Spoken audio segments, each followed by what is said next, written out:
Tuhan, haleluya, puji Tuhan. Kembali lagi kita bertemu dalam pelayanan kita Philadelphia Community Church. Pada saat ini kita mengucap syukur. Saat ini kita akan sampai pada satu tema yang menjadi perenungan saya dalam waktu-waktu selama pandemi dan masuk pada tahun baru ini. Saya akan berbicara tentang satu jemaat yang sangat dahsyat, yang luar biasa di dalam buku Wahyu. Kita tahu di buku Wahyu itu ada 7 jemaat yang dituliskan oleh kitab Wahyu. Tetapi ada satu jemaat yang sangat-sangat ideal, yang sangat-sangat luar biasa. Walaupun postur jemaat ini sepertinya sepele, tetapi justru jemaat ini diakui oleh Tuhan dan dipuji oleh Tuhan. Sehingga menurut saya saudara-saudara, jemaat ini adalah tipe jemaat yang ideal untuk kita pelajari. Dan kita belajar untuk hidup seperti jemaat ini, saudara. Karena jemaat ini sangat ideal. Dan saya percaya jemaat ini adalah tipe jemaat yang terbaik untuk kita lihat, pelajari saat ini dalam menghadapi situasi yang terjadi saat ini.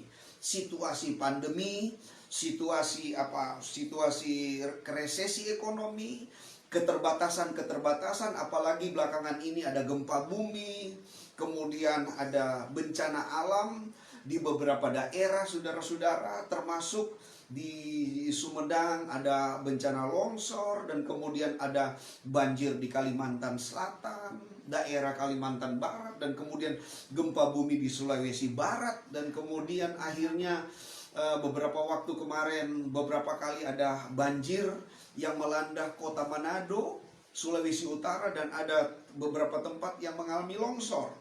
Saudara-saudara, saya yakin situasi bencana saat ini, situasi alam yang sementara terjadi saat ini, dan kemudian pandemi yang masih terus ada, saudara-saudara. Dan saya tahu ini pandemi ini akan tetap ada, walaupun kita kita akan divaksin, dan kemudian kita akan menjaga kesehatan. Artinya sebenarnya pandemi ini penyakit ini tidak akan berlalu begitu saja, tetapi akan kita hadapi sehari-hari. Sehingga tidak ada solusi bagi kita selain sebenarnya kita datang kepada Tuhan. Hanya Yesus, hanya Tuhanlah menjadi solusi bagi kita untuk menghadapi tantangan ini. Nah, di Alkitab, saudara-saudara, kita percaya Alkitab adalah firman Allah. Di Alkitab ada satu jemaat yang Tuhan angkat, satu komunitas yang Tuhan pertontonkan kepada kita, bahwa jemaat ini adalah jemaat yang ideal. Jemaat ini adalah jemaat yang tepat untuk kita lihat. Kenapa mereka, walaupun mereka sederhana, tetapi mereka itu adalah jemaat yang berkenan di hati Tuhan. Jemaat yang menyenangkan hati Tuhan. Jemaat yang yang membuat Tuhan sangat memuji jemaat ini. Oke, kita langsung baca saja sebelum kita masuk pada poin-poin yang ada di dalamnya. Saya akan baca di dalam kitab Wahyu pasal 3, mulai dari ayat 7 sampai ayat 13. Saudara perhatikan ayat ini, dan saya akan mengambil beberapa hal dalam kebenaran ini. Kepada jemaat di Philadelphia, itu perikop yang ada di sana. Ayat 7, dan tuliskanlah kepada malaikat jemaat di Philadelphia. Inilah firman dari yang kudus, yang benar, yang memegang kunci Daud. Apabila ia membuka, tidak ada yang dapat menutup. Apabila ia menutup, tidak ada yang dapat membuka. Aku tahu segala pekerjaanmu. Lihatlah, aku telah membuka pintu bagimu, dan tidak dapat ditutup oleh seorang pun.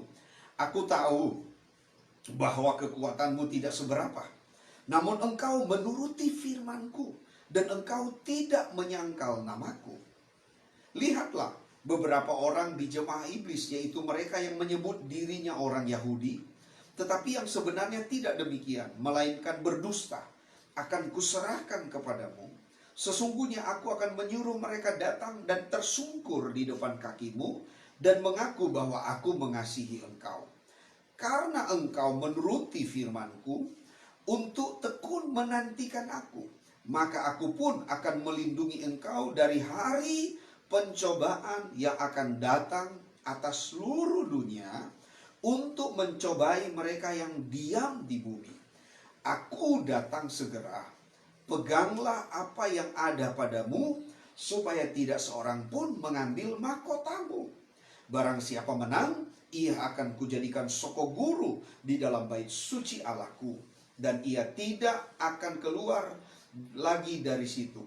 Dan padanya akan kutuliskan nama Allahku, nama kota Allahku, yaitu Yerusalem baru, yang turun dari sorga, dari Allahku, dan namaku yang baru. Siapa bertelinga, hendaklah ia mendengar apa yang dikatakan Roh kepada jemaat-jemaat.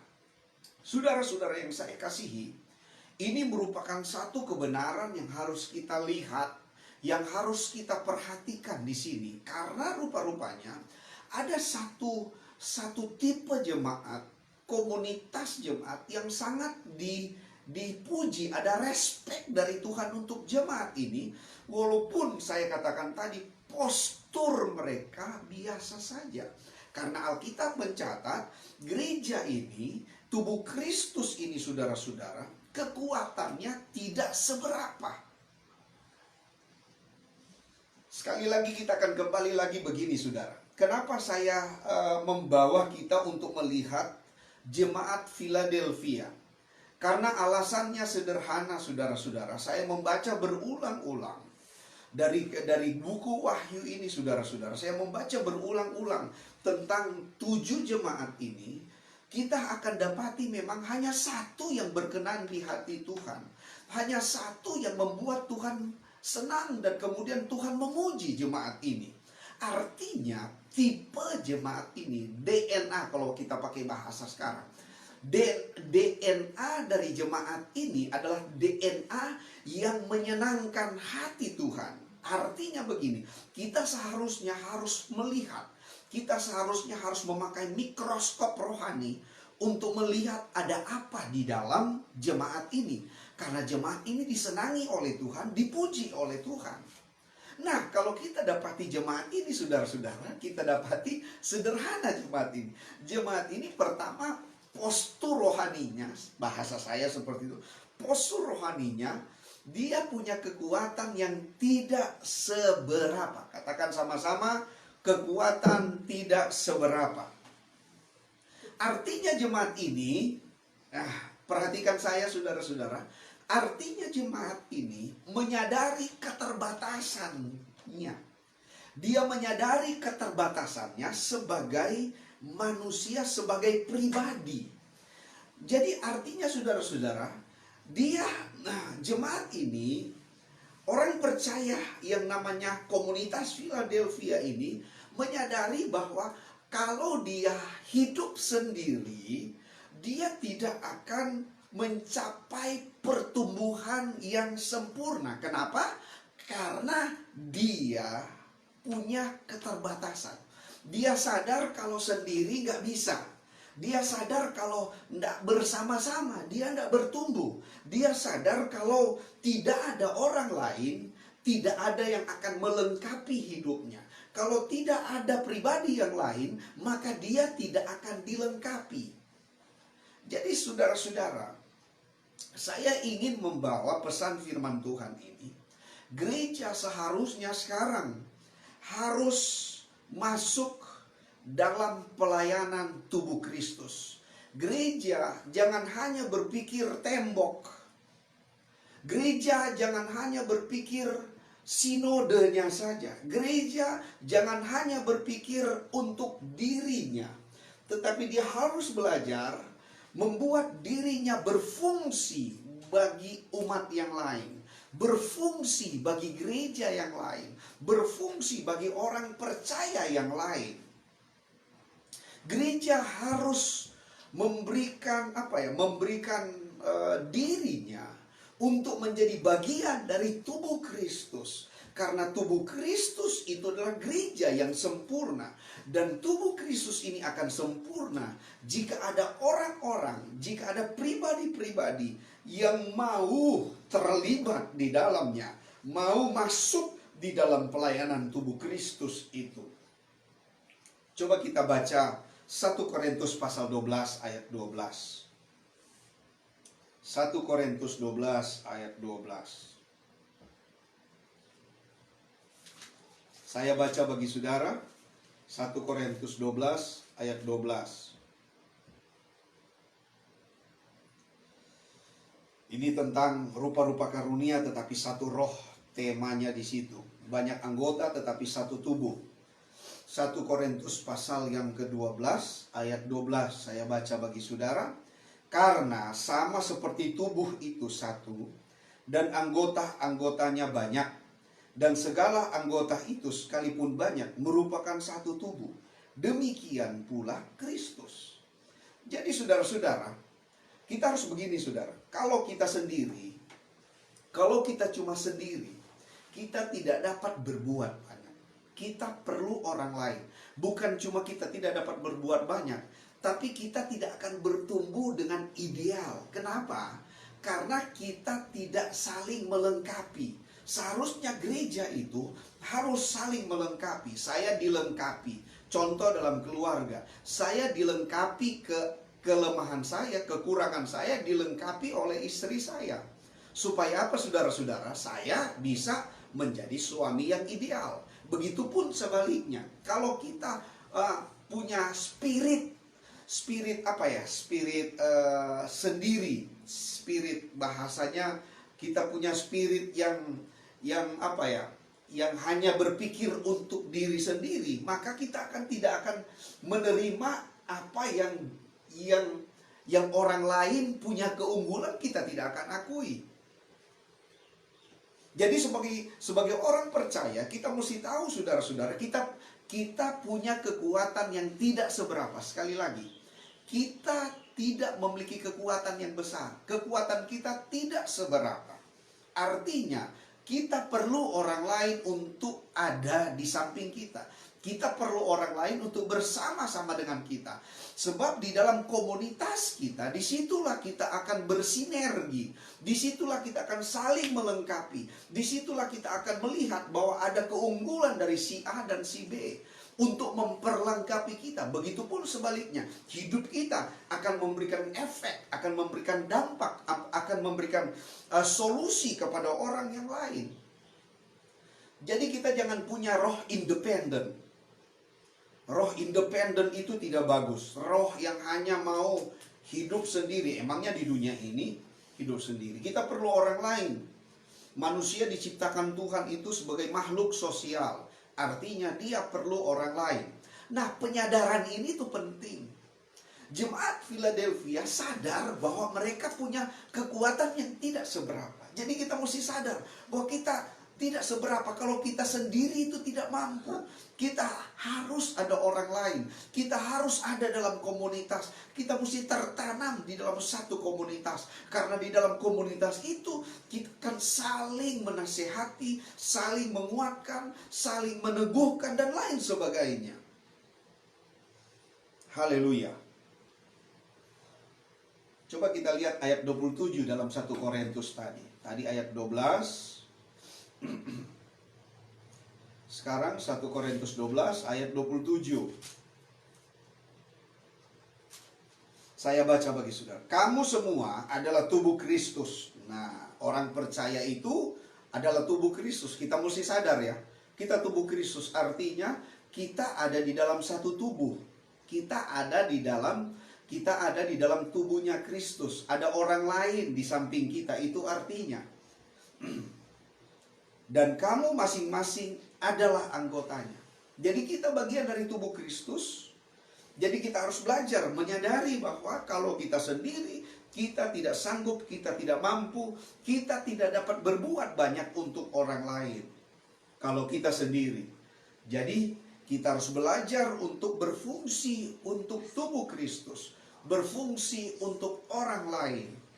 Dalam Efesus pasal 1, Efesus pasal 4, mulai dari ayat 1 sampai ayat 16. Di situ berbicara tentang 5 jawatan gereja, dan kemudian ada karunia-karunia yang menyertainya di situ. Nah, untuk itu saudara-saudara, kalau saudara perhatikan, jawatan itu, karunia itu dalam tubuh, diberikan kepada gereja, diberikan kepada orang percaya dengan maksud agar supaya semuanya saling melengkapi, semuanya saling menguatkan. Bukan untuk dirinya sendiri, tetapi dia harus memberi diri agar supaya orang lain bisa menjadi orang yang maksimal. Tubuh Kristus yang lain bisa berfungsi maksimal.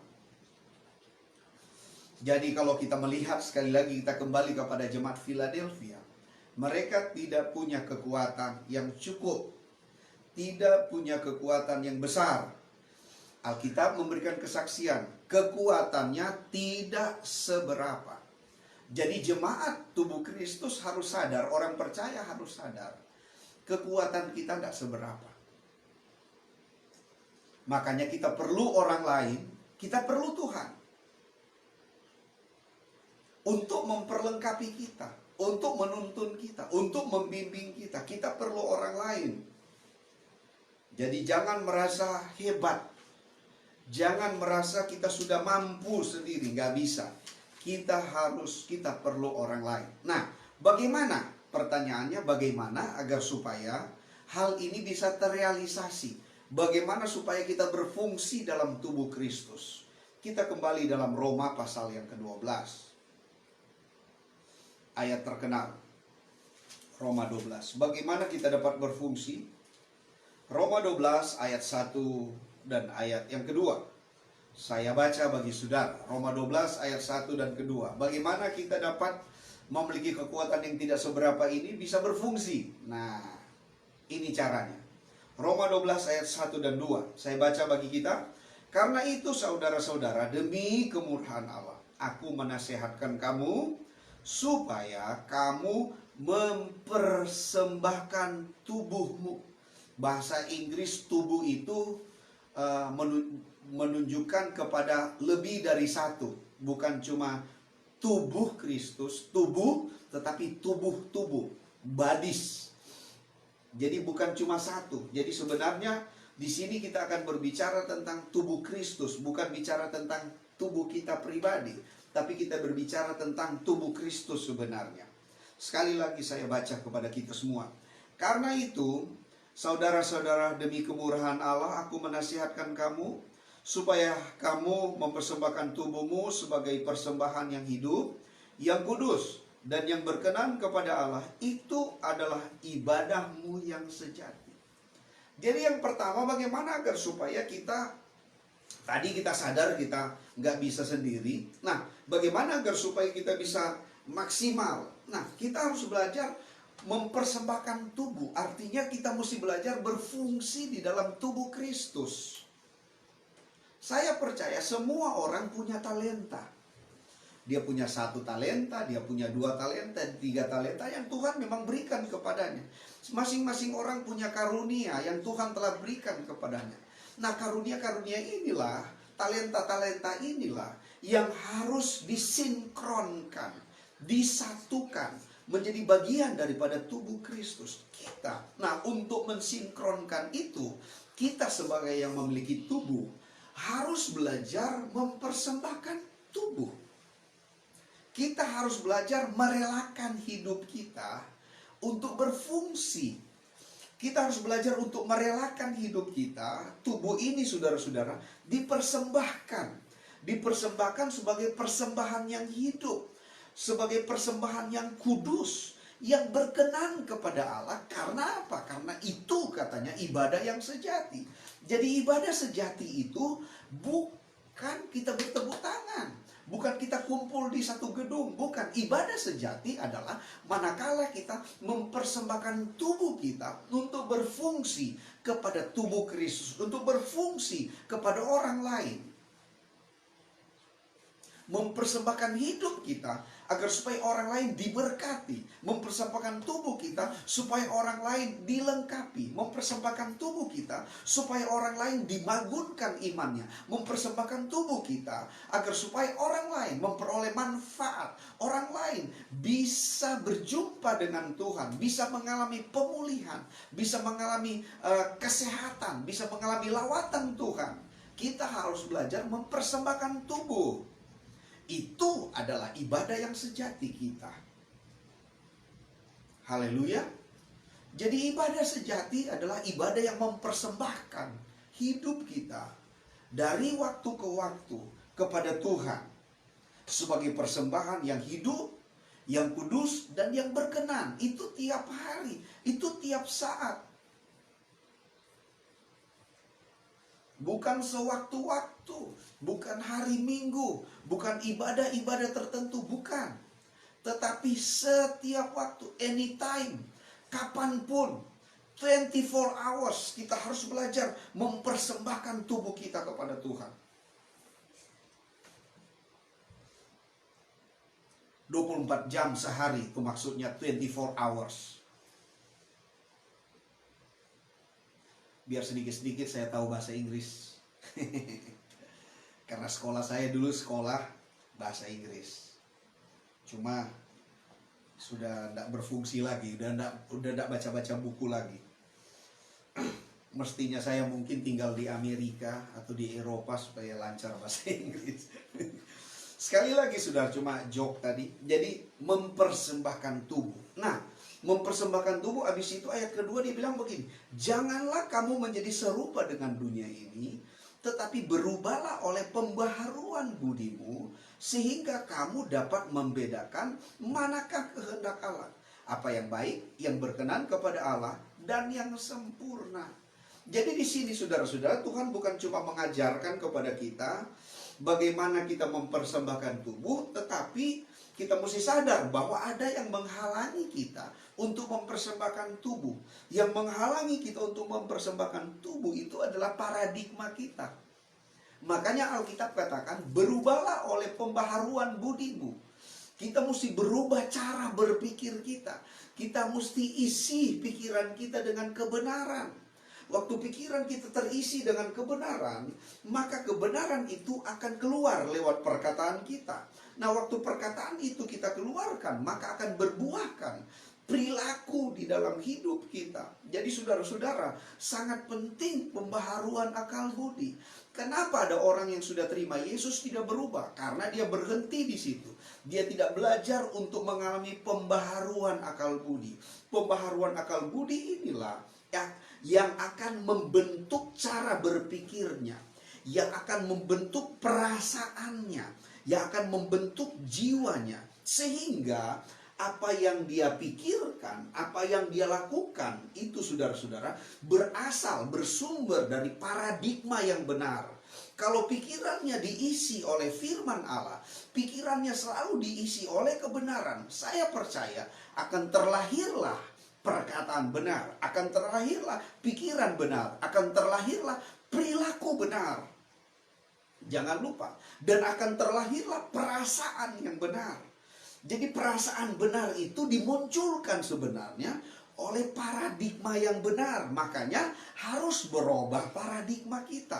Paradigma ini harus berubah, harus dibaharui. Jangan dibalik, perasaan melahirkan perilaku, salah. Kita harus belajar untuk mengisi pikiran kita dengan kebenaran, sebab pikiran kita akan melahirkan perasaan. Perasaan benar. Waktu pikiran kita dipenuhi oleh firman Allah, dipenuhi oleh kebenaran, maka akan terlahirlah hal-hal yang benar di dalam hidup kita. Makanya persembahkan tubuh itu musuhnya adalah waktu kita tidak punya paradigma benar. Walaupun kita belajar ibadah sejati, walaupun kita melakukan, mempraktekkan ibadah sejati, tetapi kalau kita tidak mau berubah paradigma kita, pikiran kita tidak mau dibaharui, maka kita akan gagal untuk mengalami Tuhan. Kita akan gagal untuk mencapai kehendak Tuhan. Kita akan gagal menjadi jemaat Philadelphia yang dikatakan oleh kitab Wahyu pasal yang ketiga tadi tentang jemaat Philadelphia. Haleluya saudara. Jadi sekali lagi kita harus belajar mempersembahkan tubuh. Nah, persembahkan tubuh ini akan bertolak belakang dengan paradigma lama. Jadi kita harus belajar untuk melepaskan paradigma lama, menerima pembaharuan akal budi, menerima pembaharuan pikiran. Nah, bagaimana pikiran kita dibaharui? Ya, firman Tuhan itulah yang akan membaharui pikiran kita. Isi pikiran kita dengan firman Tuhan, sehingga apa yang keluar nanti adalah kebenaran. Amin. Jadi kebenaran itu akan terlahir di dalam perilaku-perilaku kita. Maka kebenaran itu akan terlahir, saudara-saudara, dari pikiran benar akan lahir perasaan benar. Waktu perasaan benar terlahir, maka akan lahir perilaku yang benar. Ini yang harus kita. Jadi sekali lagi, pikiran melahirkan perasaan, perasaan melahirkan perilaku. Itu yang jangan dibalik, jangan diawali oleh perasaan. Tapi justru pikiran dulu baru perasaan, perasaan melahirkan perilaku. Waktu hidup kita dipenuhi oleh kebenaran, maka yang akan muncul perasaan roh. Perasaan roh, waktu perasaan roh itu ada di dalam hati kita, maka akan muncul buah roh. Kalau saya pakai bahasa yang berbeda, yang lain seperti itu. Jadi pikiran itu harus dibaharui. Karena apa, saudara-saudara? Karena kita mau berada pada level di mana memasuki pelayanan tubuh Kristus. Kita akan bertemu dengan orang-orang yang berbeda. Kita akan bertemu dengan karunia-karunia yang berbeda dengan kita. Dan di sana kita harus belajar untuk menerima karunia orang lain. Dan kemudian mereka juga, orang lain itu akan belajar menerima karunia yang kita miliki. Supaya kita saling saling memberkati. Kita saling melengkapi. Supaya terciptalah tubuh Kristus yang sehat. Terciptalah kehidupan yang diberkati oleh Tuhan. Jadi sekali lagi, saudara-saudara, penting sekali ini. Kenapa nih penting? Karena kita akan masuk lebih jauh lagi. Coba kita lihat lagi tentang jemaat. Kita sudah selesai di subtema pertama. Coba kita lihat berikut ayat 10 dalam Wahyu pasal 3.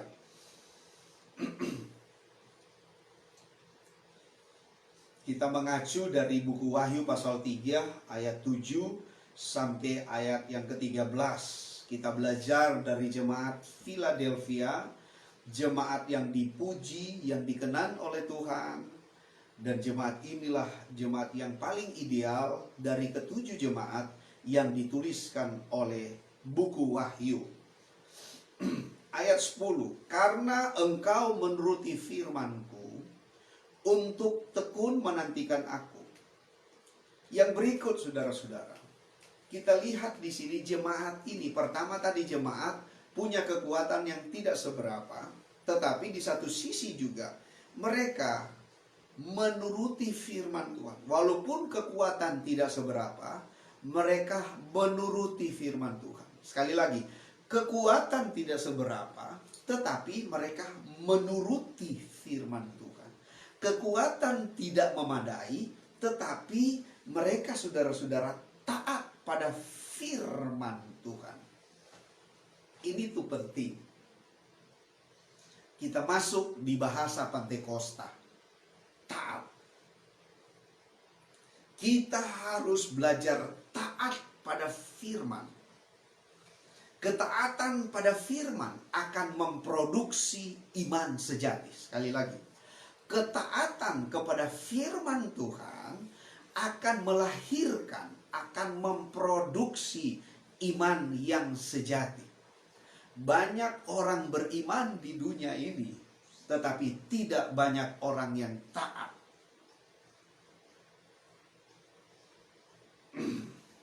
Banyak orang yang beriman di dunia ini, tetapi tidak banyak orang yang taat pada apa yang dia percaya.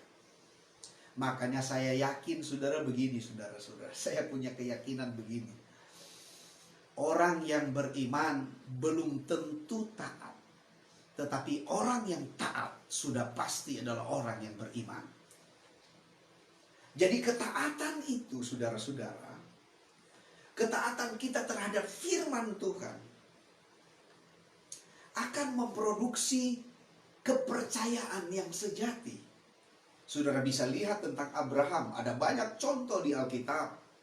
Di dalam Ibrani pasal 11 tentang pahlawan iman yang begitu sangat luar biasa.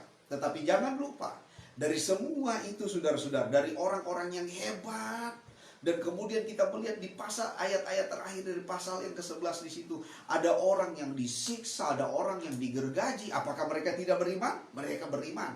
Tetapi di sisi yang lain ada Ishak yang hebat, Abraham yang hebat, ada orang-orang yang mengalahkan bangsa-bangsa dan lain sebagainya. Hebat semuanya di situ. Artinya begini, iman sejati akan berbicara dua sisi. Iman sejati akan berbicara dua sisi. Ada sisi kejayaannya, ada sisi kelemahannya. Ada sisi berkatnya, ada sisi penderitaannya. Kekristenan itu tidak mengajarkan diberkati saja, tidak. Kekristenan itu juga mengajarkan ada penderitaan di dalam mengiring Tuhan. Kekristenan tidak mengajarkan jalan tol. Kekristenan juga mengajarkan bahwa kita harus pikul salib dalam perjalanan hidup ini. Artinya saudara-saudara, iman yang sejati tidak hanya berbicara tentang satu sisi saja, tetapi berbicara tentang dua sisi yang paralel, yang harus kita hadapi, yang harus kita jalani dalam perjalanan ini. Ada penderitaan, ada kejayaan, ada saatnya kita sakit, tetapi ada saatnya kita sehat. Ada masa-masa di mana kita mengalami bayang-bayang maut, tapi ada kalanya kita akan mengalami kemegahan dari kehidupan. Itu hal yang lumrah dalam perjalanan iman kita. Jadi kita harus sadar ini, saudara. Nah, untuk kita dapat memahami ini, kita harus belajar untuk taat. Katakan sama-sama taat. Sebab taat itu akan memproduksi iman yang sejati. Engkau akan melihat dengan benar rencana Tuhan di dalam kehidupan kita. Apalagi di tengah-tengah situasi sekarang, pandemi sekarang, saudara-saudara. Kalau kita tidak punya ketaatan, kita tidak taat kepada perintah Tuhan, maka kita akan mengalami masalah di dalam persoalan yang berat dalam menghadapi ini. Coba saya baca Wahyu pasal 3 ayat 10 secara lengkap, saya baca bagi saudara.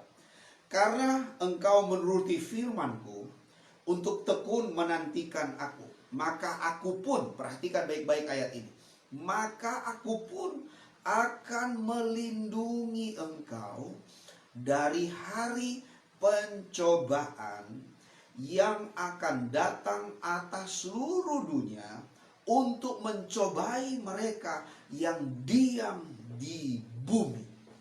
Jadi Alkitab sudah menggariskan ada pencobaan yang akan dialami seluruh dunia. Tidak dapat dibatasi oleh satu negara, satu wilayah, satu suku, satu agama. Seluruh dunia. Apakah ini bicara tentang COVID, resesi ekonomi? Apakah ini bicara tentang situasi yang sementara terjadi sekarang?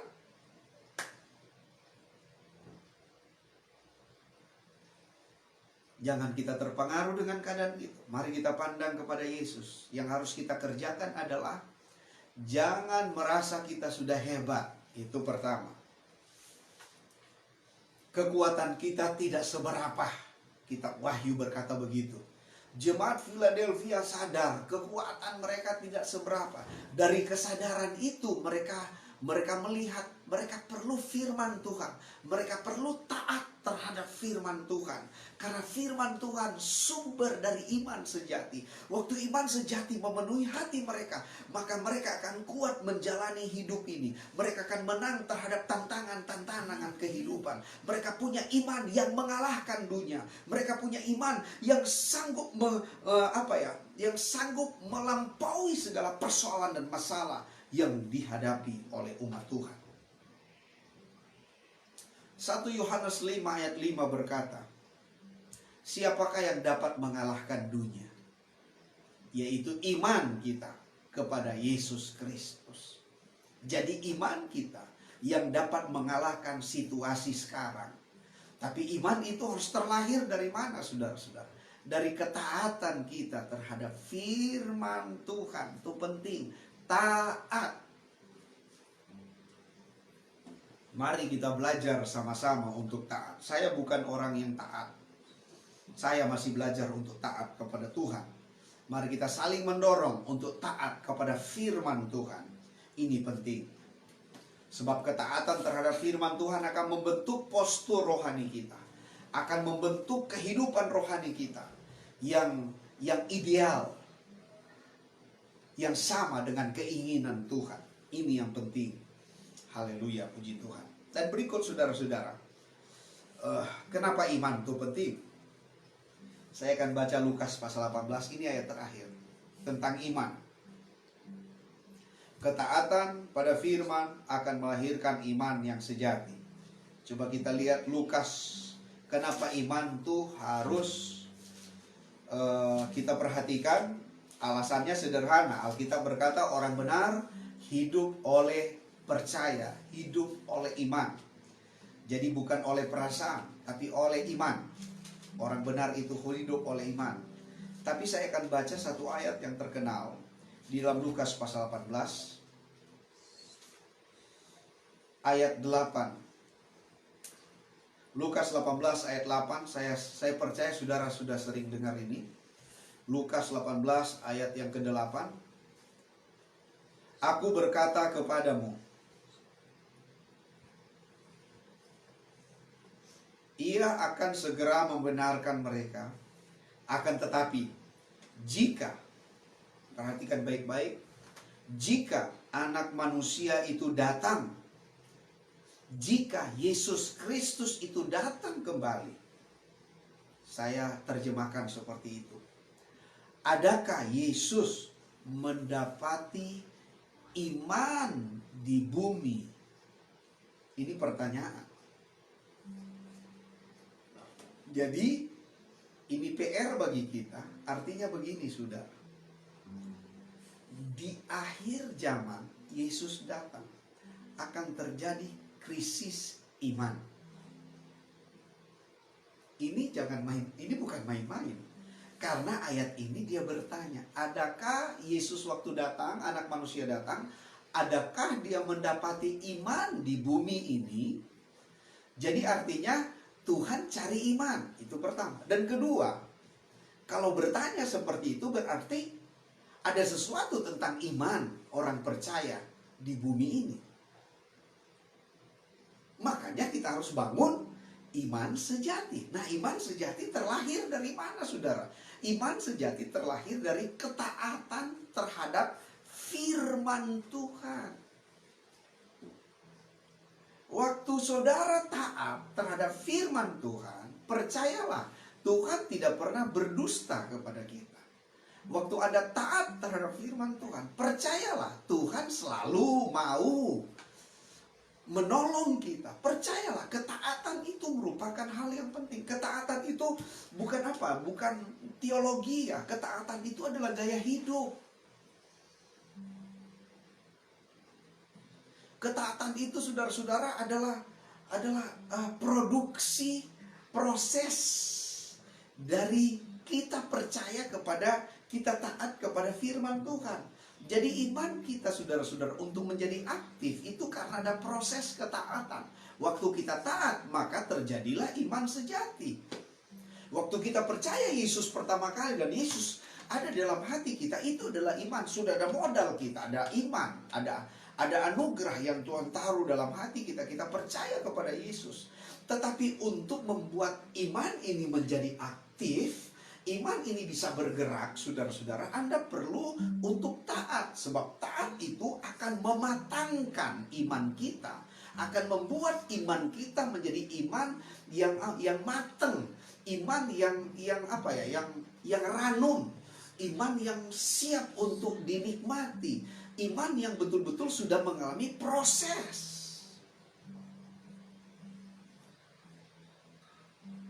Haleluya. Dan proses iman tidak mudah. Proses iman itu bisa datang dari berbagai sudut. Bisa datang dari sudut berkat, tapi bisa datang dari sudut kegagalan. Bisa datang dari sudut sehat, bisa datang dari sudut sakit. Jadi iman itu datang dari situ. Sekolah kehidupan memang harus berjalan. Dan puji Tuhan, ada Roh Kudus yang selalu tolong kita semuanya. Makanya ayat ini di dalam Wahyu dia bilang, Wahyu pasal 3 ayat 13 dia bilang, siapa yang bertelinga hendaklah mendengar apa yang dikatakan Roh kepada jemaat-jemaat. Jadi Roh Kudus selalu tuntun kita. Roh Kudus selalu menuntun dan membimbing hidup kita. Roh Kudus tidak membiarkan kita sendiri. Roh Kudus menuntun kita semuanya. Amin, saudara. Roh Kudus, sekali lagi, Roh Kudus menuntun dan membimbing kita. Haleluya. Puji Tuhan. Saya berdoa bagi saudara. Bapa, terima kasih untuk firman Tuhan yang kami dengar. Terima kasih untuk kebaikan Tuhan dalam hidup kami. Saat ini Bapa, kami berdoa, jika ada umat-Mu, ada jemaat-Mu yang saat ini sedang lemah iman mereka, sedang berada dalam persoalan dan masalah dan tantangan hidup, biarlah Tuhan obati mereka. Biarlah mereka melihat ini bagian dari perjalanan iman mereka. Ini bagian dari proses hidup mereka untuk hidup taat supaya iman mereka kuat. Iman mereka bertumbuh, iman mereka matang, iman mereka ranum, iman mereka siap dinikmati oleh Tuhan. Kami berdoa di dalam nama Yesus, Tuhan berkati umat-umat-Mu.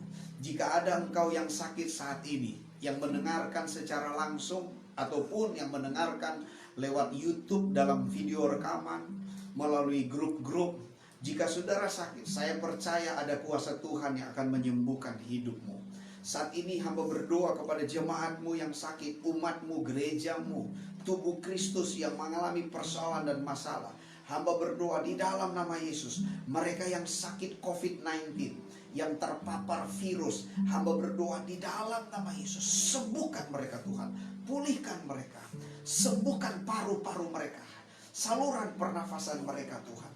Engkau sembuhkan ya Tuhan, flek-flek yang ada di dalam paru-paru, aku cabut, aku putuskan di dalam nama Yesus, jadilah sembuh, jadilah sehat. Di dalam nama Yesus, jadilah sehat, jadilah kuat. Di dalam nama Yesus, jika engkau memiliki sakit kepala, migrain, engkau punya sakit jantung, engkau punya sakit ginjal, engkau punya sakit di bagian-bagian tubuh, di bagian dalam, hamba berdoa di dalam nama Yesus. Di dalam nama Yesus, pulih sehat. Di dalam nama Yesus, sembuh. Engkau punya sakit di bagian tulang belakang, di dalam nama Yesus, engkau Tuhan jamah supaya pulih dari sakit penyakit bagian tulang, di bagian persendian, sakit-sakit di persendian.